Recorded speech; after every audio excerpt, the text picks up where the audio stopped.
Hola, ¿cómo están alumnos y alumnas? Espero que estén bien. En este video, como habrán visto en el título, vamos a hablar de la presidencia de Domingo Faustino Sarmiento.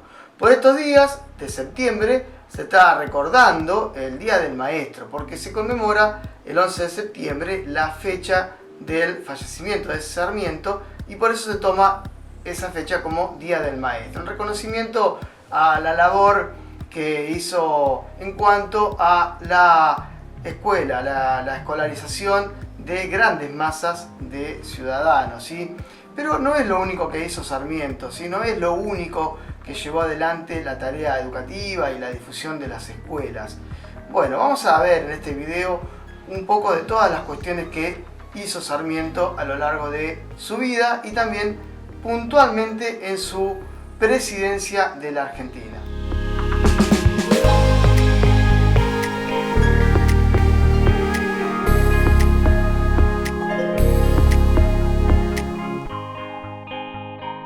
Domingo Faustino Sarmiento fue presidente de la Argentina entre el año 1868 y el año 1874. Como les decía, en este video vamos a hacer un recorrido muy breve por su biografía para después adentrarnos puntualmente en su tarea como presidente de la Argentina. Él nació en San Juan el 15 de febrero del año 1811. Su padre era José Clemente Quiroga Funes, un arriero, profesión que por esa época era bastante común, ¿sí? Una persona que se dedicaba al arreo de vacas, ¿sí? De ganado, y su madre era una tejedora, doña Paula Zoila Albarracín y Razábal.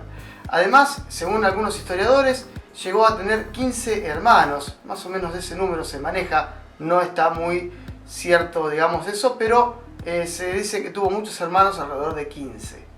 Comenzó a recibir educación cuando tenía apenas 4 años de parte de su padre y de su tío. Entre los años 1816 y 1821 estudió en una de las llamadas Escuelas de la Patria, escuelas que habían sido formadas después de la Revolución de Mayo, ¿sí? Por la primera junta, y de ahí en adelante habían sido formadas escuelas. Cuando finalizó estos estudios primarios, lo que hizo fue intentar ingresar al Colegio de Ciencias Morales de Buenos Aires, para lo cual había que tramitar una beca porque no tenía suficientes recursos para sostener estos estudios, que había que pagarlo y además trasladarse desde San Juan a Buenos Aires. Bueno, esa beca no se la dieron a Sarmiento, fue negada esa beca y por ese motivo tuvo que quedarse en San Juan, donde empezó a estudiar de manera autodidacta.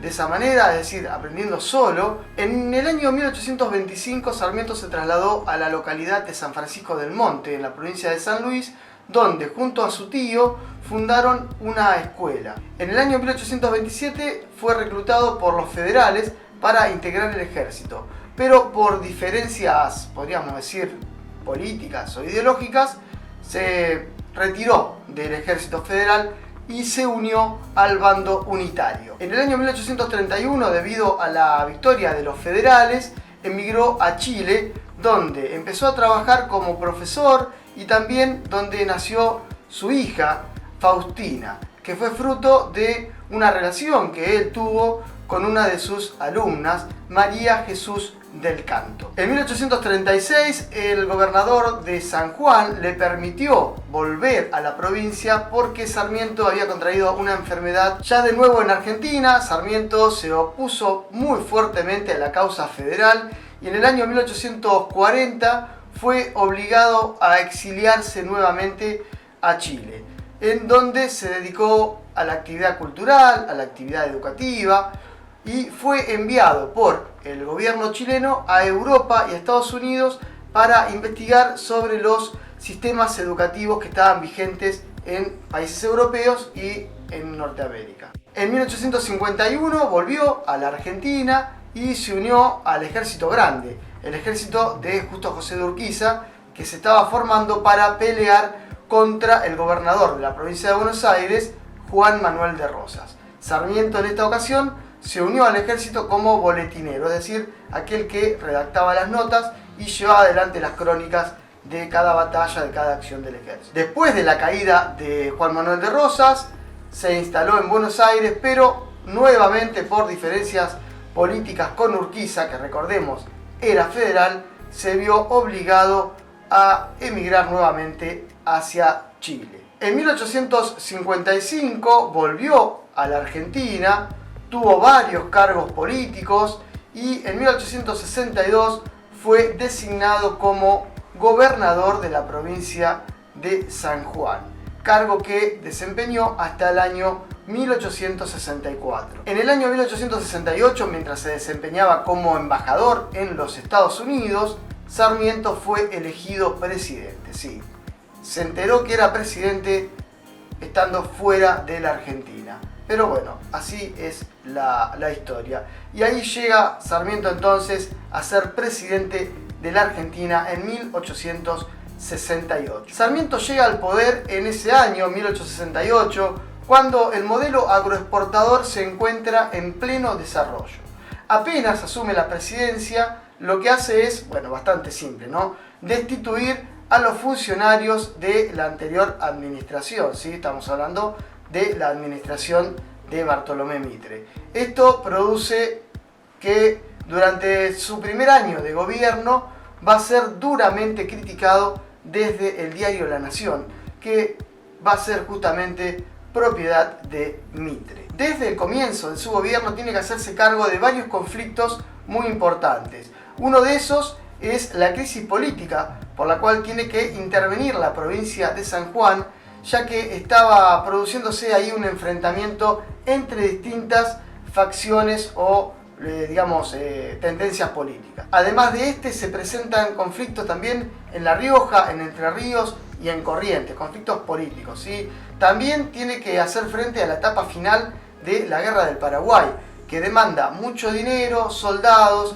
¿sí? Y esto le lleva un gran peso a la administración de Sarmiento en esa primera etapa. La política de Sarmiento también choca con el mitrismo en Salta, donde se lo acusa de destituir directamente a los diputados de la oposición, ¿sí? De Mitre. También acusan a Sarmiento de haber ordenado el fusilamiento de varios soldados y jefes militares que se habían sublevado para no concurrir a la Guerra del Paraguay. Las críticas, según el propio Sarmiento, provienen del diario que es propiedad de Bartolomé Mitre, del diario La Nación. Un grave problema que tiene que afrontar Sarmiento a principios de 1871 es la epidemia de la peste amarilla, que se cobró más de 550 víctimas mortales, generando mucho miedo, mucho pánico en la sociedad y obligando también al cierre de escuelas, de oficinas de la administración pública y un montón de cuestiones que esta enfermedad causa en ese momento, ¿sí? Si bien la epidemia duró pocos meses, esto le va a significar un grave problema político al gobierno de Sarmiento. Con respecto al trato que Sarmiento va a tener con los pueblos originarios, tenemos que decir que a pesar de sus reiteradas declaraciones en contra de ellos, él intenta una política de acuerdos que no va a prosperar, a tal punto en que Cafulcurá,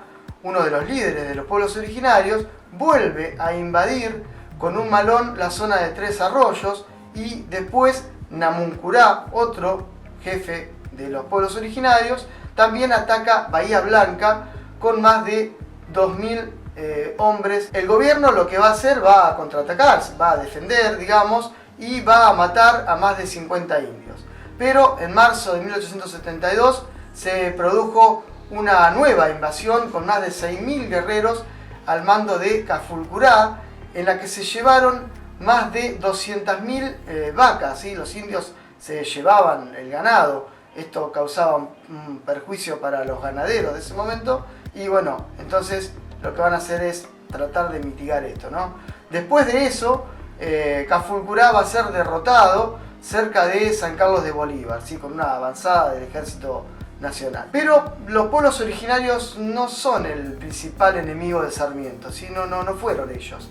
Este rol de principal enemigo lo va a cumplir el bloque de la clase dominante, estancieros, grandes comerciantes, ¿sí? Este sector va a ser el enemigo de Sarmiento, su principal opositor, que estaban representados fundamentalmente en el partido mitrista y alineados detrás de las publicaciones que se emitían desde el diario La Nación, obviamente en contra de Sarmiento. Lo que la oligarquía porteña le va a criticar duramente a Sarmiento es que va a gobernar más mirando hacia el interior que al propio Buenos Aires, ¿sí? A la propia ciudad de Buenos Aires. Mitre, que en ese momento era senador, vota en contra todos los proyectos que presenta Sarmiento. En el año 1870 realiza una visita a Justo José de Urquiza en su famoso Palacio San José. Sarmiento busca en Urquiza un aliado político que, aunque en algún momento fue su opositor y su enemigo, en ese momento le puede servir el poder de Urquiza para consolidar un gobierno nacional. El acuerdo entre Urquiza y Sarmiento provoca la rebelión de la gente de Urquiza, los más cercanos que lo acompañaron en sus principales batallas. Lo ven como un traidor porque se está aliando a los intereses de Buenos Aires en la figura de Sarmiento, ¿sí? Y esto a Urquiza le va a costar bastante caro, porque el 11 de abril del año 1870 una rebelión se desata en contra de Urquiza, liderada por Ricardo López Jordán, otro caudillo federal, y un grupo de partidarios de Jordán ingresan al palacio y asesinan a Urquiza. Con ese crimen, Sarmiento pierde un posible aliado, el apoyo federal para su gobierno. Vamos a hacer ahora un balance, si se puede decir de alguna manera, de la presidencia de Sarmiento. Durante su presidencia se ocupa de la construcción de caminos para conectar las provincias entre sí y también la construcción de ferrocarriles en lugares donde los ingleses no tenían demasiado interés en construirlos porque no eran rentables. En este sentido es interesante ver cómo el proyecto de Sarmiento se opone al proyecto de Mitre, ¿sí? Proyecto agroexportador solamente, ya que ve la necesidad de integrar al país a través de un proyecto que es contrario al de los ferrocarriles ingleses. Por eso avanza en la construcción, por ejemplo, del ferrocarril entre Córdoba y Tucumán. Pero esto es también bastante contradictorio porque no avanzan estos proyectos o no son rentables porque Sarmiento también le da concesiones a los ingleses en estas zonas, que a la larga terminan poniendo ferrocarriles y compitiendo con el mismo proyecto que Sarmiento impulsa. O sea que acá hay una contradicción en los proyectos y en lo que se hace, ¿sí? También en su presidencia avanza en la instalación de líneas telegráficas, una innovación que es fundamental para las comunicaciones en ese momento. Al terminar su presidencia, la Argentina va a contar con más de 6.600 kilómetros de líneas telegráficas. Uno de los temas más importantes para Sarmiento es la educación, y creo que es por lo que todos al final terminamos conociendo a Sarmiento, ¿sí? Porque es la figura de la educación, pero realmente no fue lo único que hizo, ¿sí? Y tampoco fue el único que pensó en la educación en Argentina. A los pocos meses de asumir como presidente, lo que va a hacer es la creación de 11 escuelas primarias y una escuela superior en La Rioja. Se funda también el Colegio Nacional de Rosario, se reorganiza el Colegio de San Luis y se crean bibliotecas populares en todo el país. Durante los primeros meses del año 1869 se crean colegios nacionales y escuelas normales en casi todas las provincias de la Argentina. En muchas de esas escuelas se implementa la enseñanza nocturna para adultos y también se va a reglamentar la subvención nacional para las escuelas de la provincia. Se crean escuelas ambulantes en la campaña, es decir, en el campo de la provincia de Buenos Aires, y se establece la inspección de colegios nacionales. En pocos años, la cantidad de alumnos en las escuelas se duplica y en algunos lugares también se triplica, llegando casi a 100.000 alumnos en primaria en el año 1873. Gran parte del éxito en materia educativa de la gestión de Sarmiento tenemos que reconocérsela a su ministro de Instrucción Pública, Nicolás Avellaneda. El proyecto educativo de Sarmiento estuvo muy influenciado por el modelo que él pudo observar, que él pudo comprobar en los Estados Unidos, para lo cual estaba decidido a traer maestros desde el país del norte para dar impulso así a la educación en la Argentina. De hecho, lo hizo, ¿sí? En cuanto a la cuestión agraria y a la distribución de la tierra, Sarmiento se opone a la concentración de grandes extensiones de campo en manos de la oligarquía ganadera.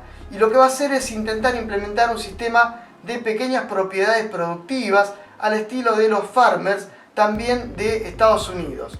Este modelo lo implementa principalmente en la localidad de Chivilcoy, donde tiene relativo éxito, pero choca contra los intereses de los grandes ganaderos que frenan su proyecto. Sarmiento tiene la idea de desarrollar el país más allá del modelo agroexportador. Aunque mantiene el modelo agroexportador, quiere ir con otras cuestiones. Por eso implementa la educación, por eso implementa los ferrocarriles en otros lugares, por eso el telégrafo, por eso hace un montón de otras cuestiones que tienen que ver con innovaciones tecnológicas, técnicas y de modernización, que el modelo agroexportador no propone, ¿sí? Sino solamente quedarse en un solo modelo, que es la exportación de materia prima, ¿sí?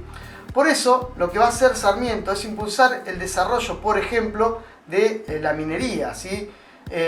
Fomenta los estudios de mineralogía, pero el proyecto de minería es frenado también por la oligarquía, porque a ellos solamente les va a interesar el modelo agroexportador, ¿sí? Vender carnes y productos al exterior. Los grandes productores de carnes, cueros, cereales, están cómodos en ese momento con el papel que les tocó o que eligieron, podemos decir, en la División Internacional del Trabajo, en que el país, Argentina, solamente tiene que dedicarse a producir materias primas.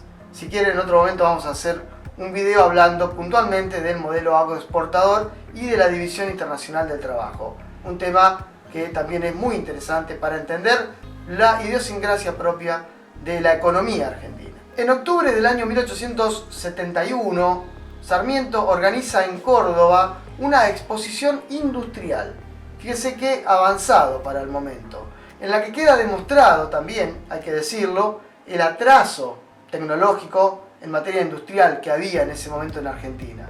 Pero de alguna manera queda instalado el tema de poder avanzar hacia un modelo industrial, porque está hablando de una exposición industrial en Córdoba en 1871. Como decíamos antes, la intención de Sarmiento es modernizar el país, ¿sí? Tiene al menos esta intención en su proyecto. Por eso hace algunas acciones o realiza algunas acciones, como por ejemplo la instalación del Observatorio Astronómico de Córdoba, la realización del primer censo nacional, la sanción de los códigos civil y comercial, la creación del Museo Paleontológico y también fundamentalmente, y algo que de lo que vamos a hablar en algún otro video, el impulso que Sarmiento le da a la inmigración, ¿sí? Principalmente la inmigración europea, por la que llegan al país alrededor de 300.000 personas. Un dato importante para tener en cuenta es que durante la presidencia de Sarmiento, la deuda externa argentina se triplicó. Sí, se triplicó. El principal acreedor de Argentina en ese momento era Inglaterra. Gran parte de la plata, del dinero que ingresa a la Argentina, va a ser usado para la guerra del Paraguay, ya lo habíamos hablado antes, ¿sí? Pero también una parte importante de ese dinero es usada para la construcción de escuelas, que también lo dijimos, para la ampliación de la red ferroviaria y también para terminar con lo que él consideraba la barbarie federal. Para finales del gobierno de Sarmiento, la lucha de los caudillos populares va llegando a su fin. El ejército argentino cuenta ya con armamento bastante moderno para la época y los caudillos federales solamente con lanzas y armas viejas.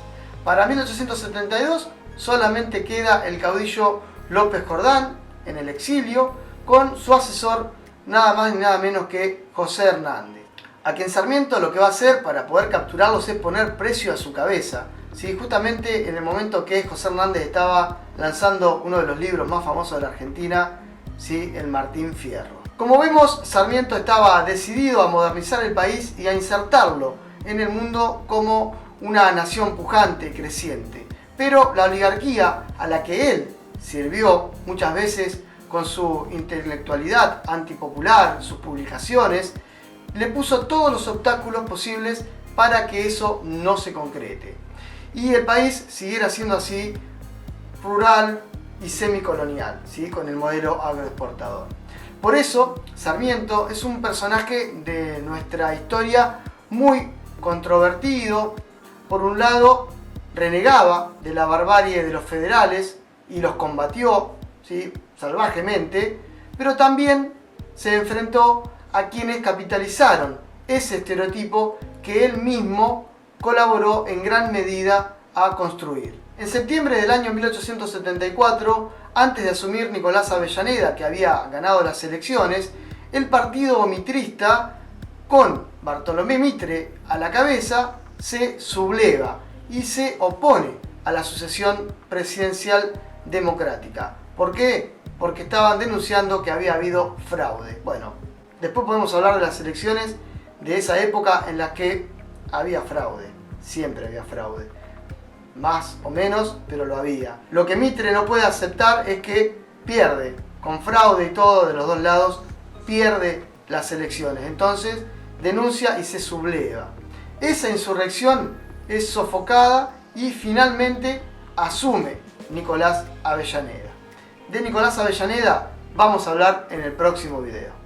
Quiero agradecer para la realización de este video a Luis Farías, que es el autor de algunas de las imágenes que estuvieron viendo ustedes mientras estuvimos realizando el video.